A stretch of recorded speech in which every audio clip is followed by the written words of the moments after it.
নামাজ পড়লেই আল্লাহরে ডাকা হয়।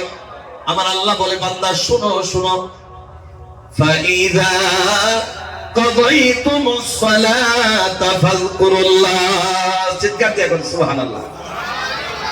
আমার যারা প্রকৃত মুমিন মুসলমান হয়ে যাবে, ওই বান্দাগুলা যখন নামাজে দাঁড়ায় যাবে, নামাজ শেষ হয়ে যাওয়ার সাথে সাথে ফাযকুরুল্লাহ, গাফিল হয়ে যায় না। আমি আল্লাহ রাব্বুল আলামিনের সাথে সাথে ডাকা শুরু করে দেয়।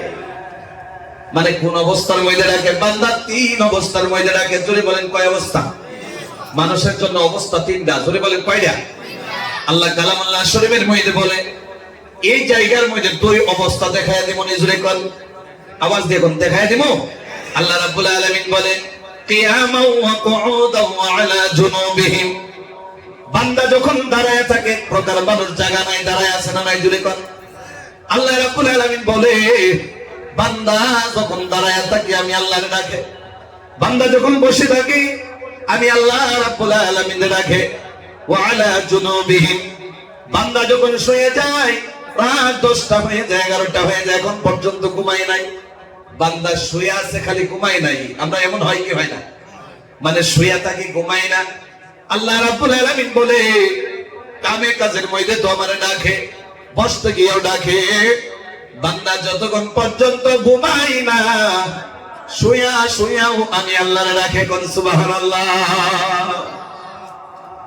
এগুলা বুঝলেন বাবা যে আমি মতলবান বলতেছি, লম্বা করতে যায় না, যেহেতু মনোযোগের কথা আছে। আল্লাহ রাব্বুল আলামিন বলেন যদি কেউ আমারে ডাকে আমি আল্লাহর কাছ থেকে ইনাম আছে না নাই? জোরে করে আছে না নাই? আওয়াজ দিয়ে বলেন আছে না নাই?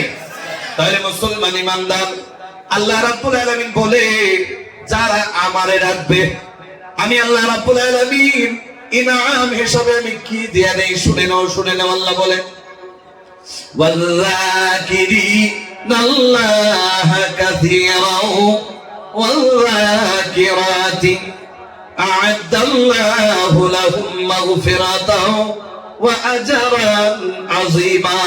সূরা কোন আল্লাহু আকবার। আল্লাহ রাব্বুল আলামিন বলে যদি আমারে কোনো বান্দা কিংবা তো বান্দী, একদম শর্টকাটে বুঝাইতেছি, আমি আল্লাহ যদি জিকির করে আমারে ইয়াদ করে আমি আল্লাহরে ডাকে, আমি আল্লাহ রাব্বুল আলামিন এ ভাই ভালো করে মনোযোগ দিয়ে শুনো। আল্লাহ বলে বিনিময়ে আমি কি দিব? আ'আদ্দাল্লাহু লাহুম মাগফিরাত, আমি বিনিময়ে মাগফিরাত দিয়া দিব। কোন সুবহানাল্লাহ। তাহলে আল্লাহরে ডাকলে দাম আছে না নাই? ফায়দা আছে না নাই? লাভ আছে না নাই? আল্লাহ রাব্বুল আলামিন বলে আমি বিনিময়ে তোমারে মাফ করে দিব, মাগফিরাত দিয়া দিব। খালি মাগফিরাত দিয়াই শেষ না, দুনিয়ার জমিনে ধরেন একজন আরেকজনের হাজিরা লইলেন, ধান কাটাইতেছে, সকাল হয়ে গেল, ধান কাটা ক্ষেতের মধ্যে লেগে গেল, সারাটা দিন ধান কাটতেছে, সন্ধ্যা হয়ে যাওয়া মাত্র হাতের মধ্যে হাজিরা হিসাবে 500 টাকা দেয় কি দেয় না? জোরে কোন দেয় না? 500 টাকা দিয়ে দেয়, বিনিময়ে তো আর কিছু না, পারলে 450 আছে না নাই? জোরে কোন। মুসলমান ইমানদার, আল্লাহ বলে বান্দারে তোমরাও তো বদলা দিয়ে দাও, আমি খালি বদলা দিলেই তো রহমান হই না? সুবহানাল্লাহ। কোন এ বান্দা, আল্লাহ দেখে দেখে খালি বলে বদলা দিলেই তো আমি আল্লাহ হই না। আল্লাহ রাব্বুল আলামিন বলে আমি আর তোফা ইনাম দিয়ে দেই। কেমন ইনাম দিয়ে দেই? আজরান আযীমা। আল্লাহ রাব্বুল আলামিন বলে আমি এমন বস্তু তোমারে দিয়ে দেব, খালি মাগফিরাত দিয়ে শেষ না, আমি তোমারে তওফা দিতে চাই, ইনাম দিতে চাই। কেমন ইনাম জানো নি? এই অঞ্চলের সমস্ত মানুষ বলে না, পুরা পৃথিবীর মানুষ আজ পর্যন্ত দেখে নাই। আল্লাহ বলে যেই বস্তু আজ পর্যন্ত কোন বান্দা জবান দিয়া বলে নাই, কানে দিয়া শুনে নাই, চোখে দিয়া দেখে নাই, কল্প দিয়া কল্পনা করতে পারে নাই, আমি আল্লাহ রাব্বুল আলামিন এমন আজরে আযীম দিয়া দিব। কোন সুবহানাল্লাহ।